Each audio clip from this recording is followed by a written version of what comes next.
কথা বলতে খুব সতর্ক থাকা। কোরআনুল কারীমের মধ্যে আছে আল্লাহ তাআলা নবীজি আরে ইমান সাহাবাদেরকে বলছে, হে আমার নবীর সাহাবারা সাবধান, আমার নবীর আওয়াজের উপরে তোমার আওয়াজ যেন না বাড়ে। ভিন্ন কথা তো বলার সুযোগই নাই।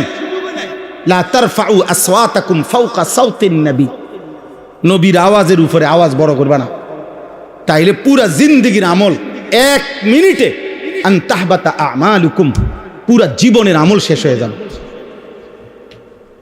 এই আয়াত নাজিল হওয়ার পরে তাফসীরের মধ্যে আছে আবু বকর সিদ্দিক রাদিয়াল্লাহু তাআলা আনহু এত আস্তে কথা বলতেন, নবীজি কোনো কোনো সময় 2 বার 3 বার জিগান লাগতো যে আবু বকর কি বলছো বুঝি নাই, আবার কও।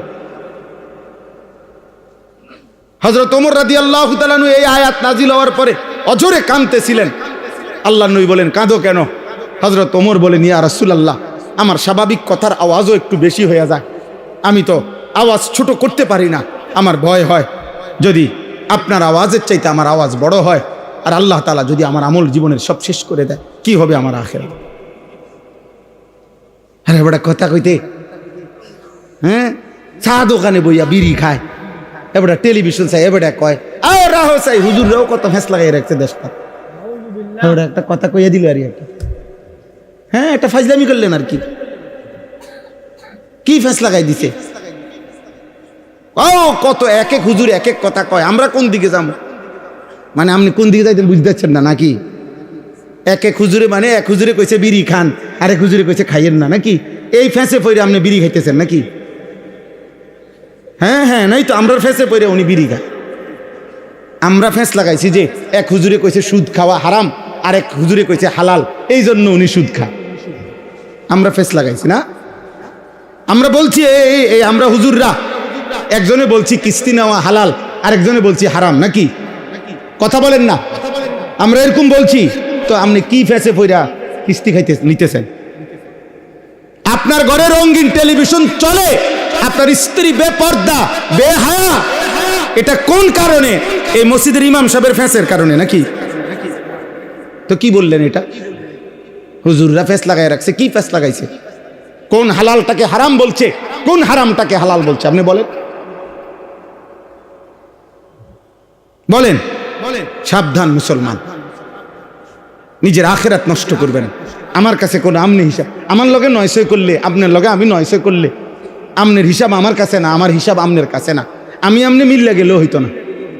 বুঝেন না? আমরা মানে মুসল্লি আর ইমাম সাহেব আমরা যদি আচ্ছা আল্লাহ ভরসা, আল্লাহ ভরসা, পারলে কিছু বাড়াইয়া দিয়েন, আমি আর আমনে একমত হয়ে গেলাম তো আল্লাহ ছেড়ে দিবে নাকি? তো তাইলে হিসাব দিবেন কার কাছে? তো ওনার সাথে কি বলবেন? আল্লাহকে কি বলবেন? আল্লাহ আমাদেরকে বুঝ দান করেন।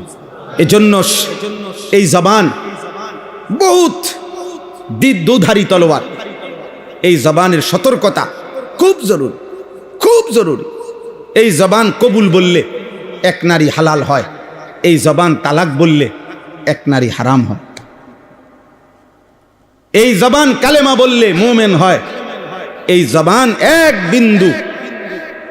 বিন্দু অস্বীকার করিলে কাফের হয়, বেঈমান। এই জিহ্বাই ঈমানদারও বানায়, এই জিহ্বা কি? বেঈমানও বানায়। এই জিহ্বা বিবাহিত স্ত্রীও বানায়, এই জিহ্বা আবার তালাকপ্রাপ্ত নারীও বানায়। মানে শব্দ বলার ক্ষেত্রে সতর্ক থাকুন। আপনি বলে ফেলছেন, আপনি সেত উঠছে, আপনি কইয়ে লাইলেন 3 তালাক দিয়া, ইয়ার পরে কোন হুজুর কইয়ে লাইছি 3 তালাক দিয়া ফেলছি, মাথা ঠিক ছিল না। তো মাথা ঠিক না থাকলে পৃথিবীতে যারা পাগল, যাদের মাথা তার ছিঁড়া পাগল মানুষ যারা, তারা বুঝিয়ে এই সারাক্ষণ 1 তালাক 2 তালাক 3 তালাক কয়। তো আপনি মাথা ঠিক আছে, যার মাথা ঠিক থাকে না হে তালাক কয়, এটা আপনি কোথায় দেখছেন? আমার একটা লোক দেখান। এই যে পাবনা চলেন, আমরা যাই পাবনায়, যারা মেন্টাল হসপিটালে পাগল, হেরা বইয়ে বইয়ে বুঝি কয় 1 তালাক 2 তালাক 3 তালাক। তো তাইলে আপনি কি বললেন? এটা মাথা ঠিক আছিল না দেখে আপনি মহিলাটারে 1 তালাক 2 তালাক 3 তালাক বললেন। এত বড় মিথ্যা কথা, মিথ্যুক, এটা কারে বললে বেটা? এটা হুজুরের মোল্লারে বুঝাই দিলা? হ্যাঁ, আল্লাহরে বুঝাইতে পারবেন আপনি কথাইটা? কথা বলেন না, আপনি মাথা ঠিক আছিল না, আপনার মাথা 100 গুণ ঠিক আছিল বেটা। তুমি জানো এটা বললে মহিলা তালাক হয়, তুমি বুঝছেই তো এটা বলছো। তুমি নালে সালাক করলে না, 1 সালাক 2 সালাক 3 সালাক, এটা বললেন না কেন? সাবধান।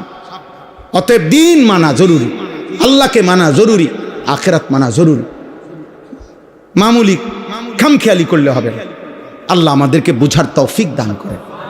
ফি ইয়াউমিন কানা মিকদারুহু 50 আলফ সানা, সেটা হচ্ছে হাসরের দিন, আখিরাতের দিন, যেই দিনের লম্বা দৈর্ঘ্য হবে একদিন 50,000 বছর। সেদিন বুঝবে আযাব কাকে বলে, সেদিন বুঝবে কষ্ট কাকে বলে, সেদিন বুঝবে যন্ত্রণা কাকে বলে। 50,000 বছর, 50,000 বছরের একদিন, 50,000 বছর, বুঝতেছেন কিছু? 50,000 বছর, 50,000 বছরের একদিনে আহা, আল্লাহ তাআলা বলে সেই আযাব শুরু হবে, জাহান্নামের আযাব, আখিরাতের আযাব। খোদার কসম, কোরআনে আল্লাহ বলছে 50,000 বছরের ওই একদিন, মানে আখিরাতের ওই দিন, এই 50,000 বছরের এই লম্বা সময়টা, ইয়াউমা ইয়াকুমুন নাসু লিরাব্বিল আলামিন, সমস্ত মানুষ আল্লাহর সামনে দাঁড়িয়েই থাকতে হবে, দাঁড়িয়েই থাকতে।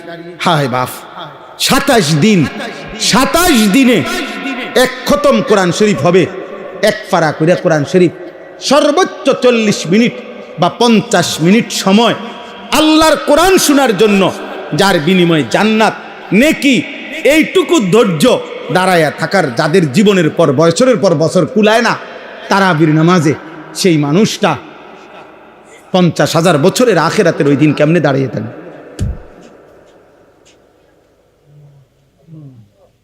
কথা বলেন। এই চাচারা বাবারা, কি বুঝে বিড়ি খাইতেছেন? আপনি বুঝেন কি বুঝে নর্তকী দেখেন, চা দোকানে আড্ডা দেন, কথায় কথায় গালিগালাজ করেন, এখনো সুদ কিস্তির মধ্যে লিপ্ত আছেন। হায় আব্বা, আপনি বুঝেন আপনি আসলে কি বুঝাইতে চাচ্ছেন, কি করছেন। নিজের উপরে দয়া করেন, নিজের উপরে রহম করেন, রহম করেন। এত বড়